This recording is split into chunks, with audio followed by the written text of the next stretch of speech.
ক্যানিংয়ে মুসলিম যুবকদের প্যান্ট খুলে ধর্মচেকের নিধান, রাজি না হতেই বেধড়ক মার। দক্ষিণ 24 পরগনার ক্যানিংয়ের মৌখালীতে ঘুরতে গিয়ে হামলার শিকার হন 3 মুসলিম যুবক।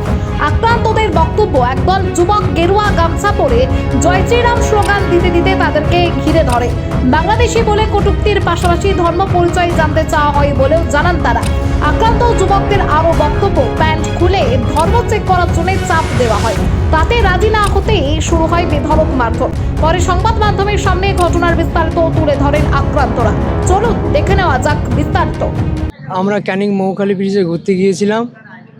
একটা লোক এসে ছুটে আসলো, এসে আমাদেরকে বললো তোদের বাড়ি কোথায়। আমরা বাড়ি বললাম, নাম কি, রাজিবুল মোল্লা বলেছি।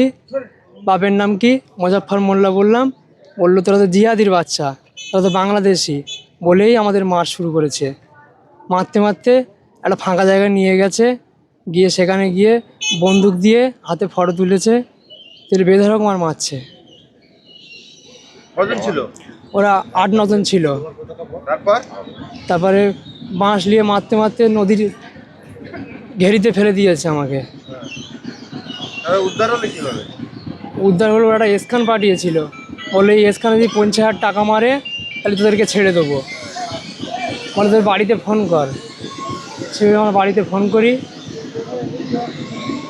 টাকা দিয়েছেন আপনারা? টাকা দিয়েছেন আপনারা? টাকা দিতে লেট হচ্ছে, আরও মারছে আমাদের। মেরে বলছে তোরা হিন্দু না মুসলিম। আমরা বললাম মুসলিম। বললো তোর প্যান খোল, প্যান খুলে দেখবো তোদেরকে তোরা হিন্দু না মুসলিম, বলে আরও মার। মেরে আমাকে একটা ঘেরিতে ফেলে দিয়েছে। আমি অজ্ঞান হয়ে গেছি। তারপরে আমি আর কিছু জানিনি। এরা গেরুয়া কালার গামছা পরেছিল ঘাড়ে, দেখে মনে হচ্ছে আরএসএসের ছেলেরা।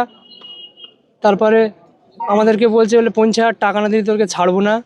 সব কজন গেরুয়া কালার? সব কজন। বলে তোরা যদি ভোট দিয়েছিস ঠিক টাইমই, আমাদের এত লেট হতো না আসতে। তোরা মুসলিম, তোরা জিহাদির বাচ্চা, তোরা তো বাংলাদেশি, বলেই মার। ওখানে আর কোনো মুসলিম ভাইরা অন্য ছিল না? না, কেউ ছিল না, কাউকে আসতেও দেয়নি ওখানে।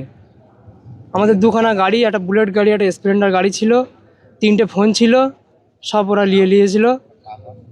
টাকা ছিল কিছু। আমার সময় স্লোগান টোগান দিচ্ছিল কোন লোক? ওরা সব জয় শ্রীরাম জয় শ্রীরাম বলছিল, ওইসব ওরা বলছিল মেরে এখানে পুঁতে দে এই ঘেরে। আমরা ক্যানিং মৌখালী ব্রিজে ঘুরতে গিয়েছিলাম।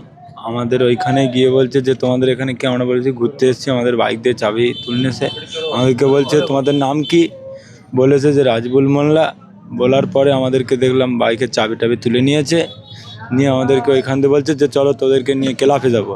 নিয়ে যাওয়ার নাম করে গিয়ে আমাদেরকে ফাঁকা মাঠে নিয়ে গিয়ে আমাদেরকে ওইখানে ভীষণ মেরেছে, হাতে বন্দুক টন্দুক ধরিয়ে দিয়েছে। দিয়ে ওইখান দিয়ে রড টড নিয়ে খুব মারধর করেছে, আর নদীতে নিয়ে ফেলে দিয়েছে। দিয়ে আমি একটু জল খেতে পর্যন্ত চেয়েছি, জল খেতে সময় আমাকে দেখলাম মুখে লাথি মেরে আমাকে পান্তি ফেলে দিয়েছে। আপনারা কজন? আমরা ছিলাম 3 জনা, ওনারা 9-10 জনের মতো ছিল ওনারা। তো আমাদেরকে ভীষণ মেরেছে, আমাদের গাড়ি নিয়ে নিয়েছে। আমাদের কাছে একটা স্ক্যান পাঠিয়েছিল যে এই স্ক্যানে 50,000 টাকা মারতে বলো, তোমাদেরকে ছেড়ে দেবো। আমরা হাতে পায়ে ধরছি যে ছোটো ভাই বড় দাদা আমরা কি ভুল কাজ করেছি তোমাদের কাছে। বলা সত্ত্বেও আমাদেরকে ভীষণ মারা মেরেছে, রড দিয়ে বাঁশ দিয়ে মারধর ভীষণ করেছে। শুধু বলছে মুসলিম জিহাদির বাচ্চা, রোহিঙ্গা, বাংলাদেশি, শুধু এরকম বলছে আর মারছে আমাদেরকে। ওরা সব অরেঞ্জ কালার সব গামছা পরেছিল গলায়, দেখে মনে হচ্ছিল আরএসএসেরই দল। তা ওনারা আমাদেরকে ওখান দিয়ে বেধড়ক মারধর করে নিয়ে ওখান দিয়ে চাবি তুলে নিয়ে গিয়েছে। গিয়ে ওনারা ওখানে নিয়ে গিয়ে আমাদেরকে বলছে প্যান্ট খোল, তোদেরকে প্যান্ট খুলে দেখবো তোরা কিরম মুসলিম না হিন্দু, তোদেরকে দেখবো আমরা। এবার প্যান্ট খুলে নিয়ে বলে আমাদেরকে বেধড়ক মারধর করে আমাদেরকে লাথি মেরে পান্তি ফেলে দেয়। আমরা ঘুরতে গিয়েছিলাম, ঘুরতে গিয়ে ওখানে আমরা দাঁড়িয়েছি, ওরা ছুটে এসে বাইকের চাবি তুলে নিয়েছে। চাবি তুলে নিয়ে বলছে যে তোদের বাড়ি কোথায়? আমরা বলেছি যে আমাদের বাড়ি এই জায়গায়। বলছে নাম কি? তোরা মুসলিম না হিন্দু? বলে আমরা মুসলিম। বলছে বলে তোরা বাইকে ওঠ। আমরা বাইকে উঠে নি বলে আমাদের খুব মারছে। বাধ্য হয়ে বাইকে উঠেছি, বাইকে উঠে বলে ক্লাবে চল। ক্লাবে নিয়ে যাওয়ার নাম করে ওরা ফাঁকা জায়গায় নিয়ে গেছে, মানে মাটির রাস্তা আছে, এই রাস্তায় নিয়ে গেছে। নিয়ে সেখানে গিয়ে আমাদের প্রথম বন্দুক ধরিয়ে ফটো তুলেছে, বলে যে এই বন্দুক দিয়ে তোরা আমাদেরকে মারতে এসেছিস এইরকম বলে ভিডিও ফটো সব করেছে। আমরা ধরছি না বলে বিশাল মারছে। বাধ্য হয়ে আমরা ধরে ফটো ওরা করে নিয়েছে। তারপরে আমাদের ওখান থেকে সরিয়ে আবার অন্য সাইডে নিয়ে গেছে, নিয়ে তিনজনা তিন সাইডে ফেলে এক একজনের কাছে তিনজন করে বিশাল মার মারছে রড আর বাঁশ দিয়ে, মেরে আবার এক জায়গায় তিনজনের আনছে, কিন্তু বিশাল মার মারছে, মারতে মারতে একদম মাথায়, আমার তো মাথায় বাঁশের বাড়ি মেরেছে।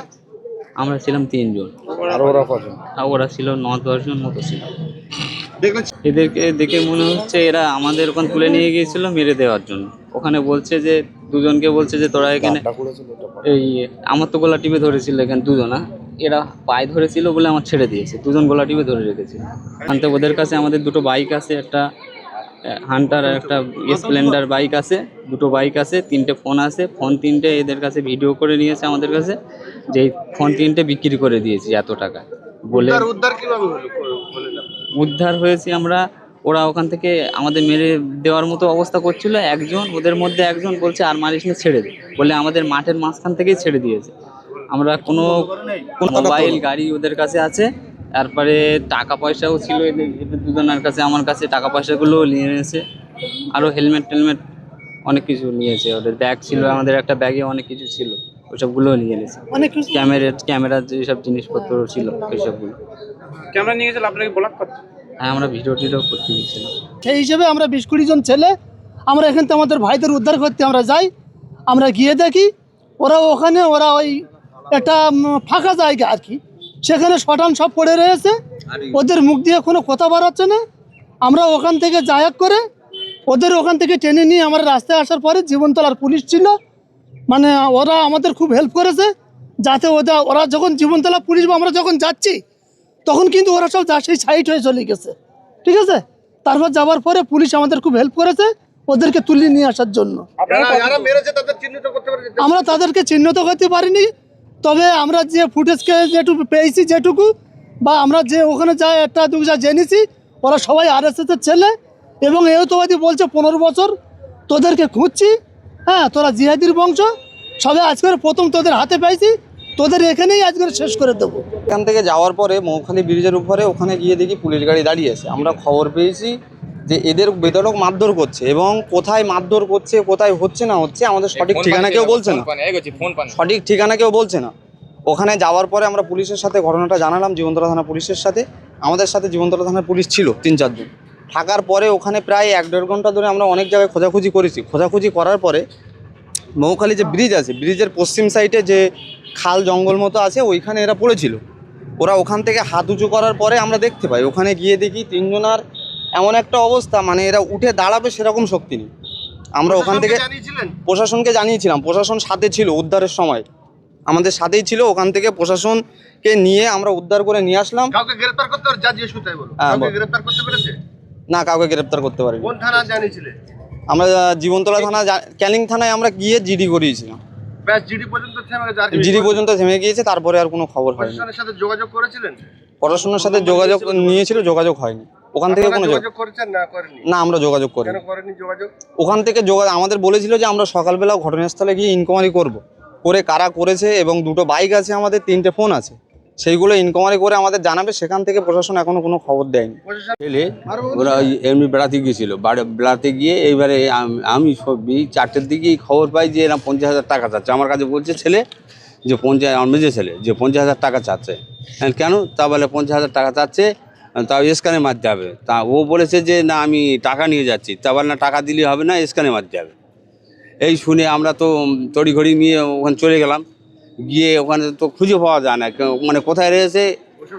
প্রশাসনের কাছে গেছিলেন? হ্যাঁ, প্রশাসনের কাছে, ক্যানিং থানা প্রশাসনের কাছে তারপরের দিন গিয়েছিলাম। গিয়ে বলছে যে কেসের আগে এখন নেই, আপনি লেট করুন, আসুক, এলে তারা শুনবেন।